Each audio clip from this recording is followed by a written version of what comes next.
O vilão. Esse é sempre o feio e o bandido da história. Ele é o personagem do mal, nosso inimigo, e logo é associado a tudo que dá errado conosco.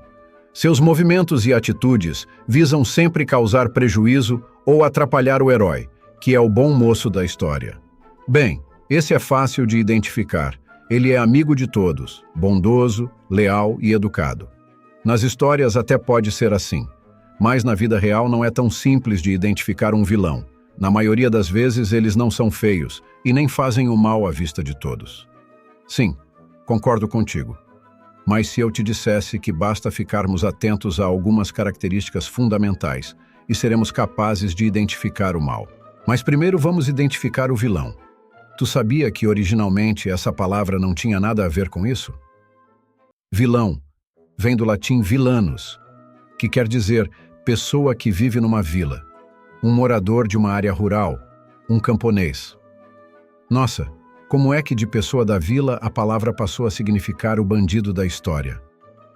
Bem, para te responder isso, vou pegar a tua pergunta, que é o combustível da nossa máquina do tempo, e vamos voltar lá para a Idade Média, um período bem interessante, mas também muito classista. Nessa época, ser nobre era sinônimo de todas as virtudes possíveis: lealdade, bondade, integridade. Por outro lado, quem não fazia parte da nobreza, como os camponeses, era visto de maneira bem diferente. Eles não tinham as mesmas oportunidades de educação, cultura ou etiqueta que os nobres. Então, aos olhos dos grandes senhores, essas pessoas eram muitas vezes vistas como grosseiras, ignorantes e sem educação.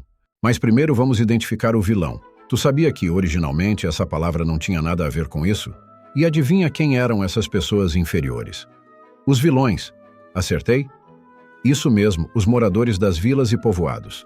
Com o tempo, essa visão de superioridade social fez com que o termo vilão se transformasse de alguém que morava na vila para alguém de caráter duvidoso, grosso e até criminoso. Daí vem o uso atual da palavra. O vilão que nós conhecemos hoje, aquele que faz maldades nos filmes e livros. Falando em livros, a transformação do sentido dessa palavra teve uma ajudinha, de um escritor bem famoso no mundo todo. Escritor famoso, Luís de Camões, ele era bem famoso no mundo todo. Sim, Luís de Camões era bem famoso, mas não foi ele. Santos Dumont, então? Pelo amor de Deus, Santos Dumont nem mesmo era escritor. Assim tu está estragando o suspense. Tá, quem é então? Quem ajudou a transformação do sentido dessa palavra foi William Shakespeare. Sim, o poeta e dramaturgo, ele teve um papel nessa mudança de significado. Ele não inventou a palavra, mas usou o termo vilão para descrever personagens extremamente malignos em suas peças, o que ajudou a intensificar a ideia de que o vilão é alguém perverso. De fato, foi com ele que o termo ganhou mais força como sinônimo de maldade. Aliás, ele foi ainda mais longe, criando o termo arqui, vilão, para designar os piores dos piores. Resumindo, a palavra vilão começou com um significado inocente, apenas para descrever quem vivia na vila, mas acabou evoluindo ao longo dos séculos, principalmente na era medieval, para representar o oposto do nobre. Alguém visto como rude, perigoso e, eventualmente, malvado. Hoje, vilões são personagens que amamos odiar nas histórias, mas a origem dessa palavra está ligada a algo bem mais simples e cotidiano. Apenas uma pessoa do campo. Curioso, não? Como as palavras podem mudar tanto o significado das coisas ou de uma simples ação. Sejam muito bem-vindos ao canal Gosto da Língua, já deixe o teu gostei e inscreva-se no canal. Tá, então vilão é uma atribuição errada da palavra, mas isso não quer dizer que o bem e o mal não existam. Sim, o bem e o mal existem, mas não é uma coisa em si mesma. Contextualizando melhor, vamos dar uma olhada na etimologia das palavras bem e mal. A palavra bem tem origem no latim bene, que significa de maneira boa, ou corretamente. O termo bene era usado para descrever algo que estava em conformidade com a moralidade, justiça ou harmonia. Ao longo do tempo, o uso de bem evoluiu para designar tanto uma qualidade moral, aquilo que é bom, quanto a forma correta de agir ou pensar. Em português, bem mantém esse sentido duplo. Pode se referir tanto ao conceito de bondade e virtude, quanto ao estado de estar em harmonia ou de modo adequado. Exemplo, fazer o bem, estar bem. Já a palavra mal vem do latim malum, que significa o que é ruim, errado ou nocivo. No latim, malum também poderia se referir a infortúnios ou doenças, sugerindo algo que causava sofrimento ou prejuízo.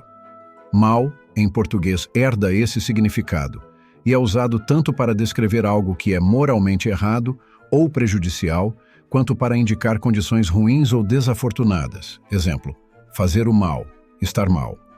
Ops, é bem verdade que quem trouxe o terceiro ponto, a medida, para a discussão foi São Tomás de Aquino séculos depois, lá no século XI, em seu livro De Malo. Ele explicou que as coisas têm limites, uma medida, e quando isso é perdido, temos o mal. Pegamos o olho como exemplo, sim, o nosso olho. Qual é a finalidade dele?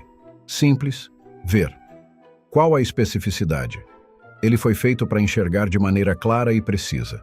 E qual é a medida? Bom, o olho tem um limite. Não conseguimos ver tudo. Há coisas que nossa visão não alcança. Quando um dos três não funciona direito, é aí que surge o problema. Se tu, por exemplo, não enxerga bem, como quem precisa de óculos, está havendo um déficit na especificidade da visão. Isso é um mal, não no sentido moral, mas no sentido de que algo não está funcionando conforme deveria. Porém, quando nós falamos sobre o comportamento humano, as coisas ficam um pouco mais complexas, mas ainda dá para simplificar. No Catecismo da Igreja, quando julgamos o que é certo ou errado, usamos 3 critérios. 1. Finalidade. O que a pessoa queria alcançar com a ação dela. Segundo objeto.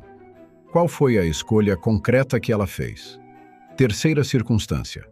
Em que contexto aquela ação aconteceu? Com esses 3 pontos, conseguimos entender se uma ação foi boa ou má. Por exemplo, se alguém faz algo errado, mas as circunstâncias eram super difíceis e ela não tinha muitas opções, isso precisa ser levado em conta. Não dá para julgar só o ato em si, sem olhar o contexto completo. Em resumo, o bem é quando as coisas estão funcionando conforme sua natureza, propósito e limites. O mal é quando alguma dessas 3 coisas, finalidade, especificidade ou medida, sai do eixo. Essas palavras têm raízes antigas, e suas conotações éticas e morais continuam fortes até hoje. Já Aristóteles nos traz um conceito que vai bem mais além do que o bem e o mal. Para ele, isso é uma questão de potência e ato. Imagine que tudo no mundo está sempre mudando, evoluindo, se transformando.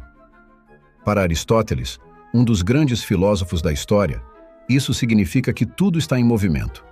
Mas calma, quando ele fala movimento, ele não quer dizer só as coisas se mexendo fisicamente, tipo uma bola rolando. Ele também fala de mudança no sentido mais amplo, como quando algo pode ser uma coisa, mas ainda não é. Aristóteles disse que as coisas passam de um estado chamado potência para um estado chamado ato. Isso soa meio confuso. Potência e ato. O que é isso? Potência é o que algo pode ser, mas ainda não é. Por exemplo, uma semente tem o potencial, potência, de se tornar uma árvore. Ela não é uma árvore ainda, mas pode se tornar uma. Ato é o que algo já é de verdade. No nosso exemplo, quando a semente se transforma e vira uma árvore, ela está em ato. Aristóteles usou esse conceito para explicar como e por que as coisas mudam. Tudo tem um potencial, potência, mas só vira realidade. Ato, quando acontece de verdade. Bem, além de falar sobre potência e ato, Aristóteles também criou uma forma de explicar por que as coisas são do jeito que são e por que elas mudam. Ele falou de 4 causas que explicam tudo no mundo. Primeira, causa eficiente. Quem ou o que começou a mudança? Exemplo, se você coloca uma xícara em cima da mesa, você foi a causa eficiente, porque começou o movimento. Segunda causa formal. O que faz uma coisa ser o que ela é? Por exemplo, o que faz a água ser água? Ela tem características únicas, como sua fórmula química, H2O. Isso é a forma dela. Terceira causa material. De que é feita a coisa? Tipo, a cadeira que você está sentando é feita de madeira ou plástico. A matéria é o que dá forma a tudo. Quarta causa final. Qual o propósito dessa coisa? Por exemplo, por que existe uma xícara? Para que você possa beber líquidos. O propósito final dela é ser usada para beber. O que Aristóteles quis mostrar? Aristóteles queria mostrar que tudo está sempre passando de potência para ato. Uma planta crescendo, você aprendendo uma nova habilidade, ou até mesmo o universo se transformando. Nada simplesmente vira do nada, sempre há uma causa por trás. Resumindo, potência é o que uma coisa pode ser. Ato é o que uma coisa já é. Isso é a chave para entender por que tudo no mundo está em constante mudança. Desde as pequenas partículas até as grandes estrelas no espaço, tudo passa de potência a ato, se transformando com o tempo. E assim, mesmo que o conceito de bem e mal seja fluido, que as circunstâncias mudem e que a própria vida esteja em constante movimento entre potência e ato, somos nós que fazemos a escolha final. Cada momento nos oferece a oportunidade de agir com bondade, respeito e empatia. O bem, portanto, não é uma entidade fixa, mas um esforço contínuo que começa em cada pequeno gesto, em cada decisão consciente que tomamos. Podemos não viver em histórias com vilões claramente identificados, mas isso também significa que temos o poder de reescrever nossa própria narrativa, escolhendo ser protagonistas de atos de compaixão e justiça. Em um mundo onde o bem e o mal são tão dinâmicos quanto a própria vida, nossas ações podem ser a força que transforma potenciais em realidades mais justas e harmoniosas. No fim, a verdadeira beleza está em saber que, por mais incerta que seja a jornada, sempre podemos escolher o bem. E essa escolha, por mais pequena que pareça, pode fazer toda a diferença. Afinal, é nas nossas mãos que reside a capacidade de transformar o mundo ao nosso redor. Muito obrigado por assistirem até o final, e se vocês gostaram desse vídeo, não se esqueçam de deixar o like e se inscrever no canal. Nos vemos no próximo vídeo. Tchau!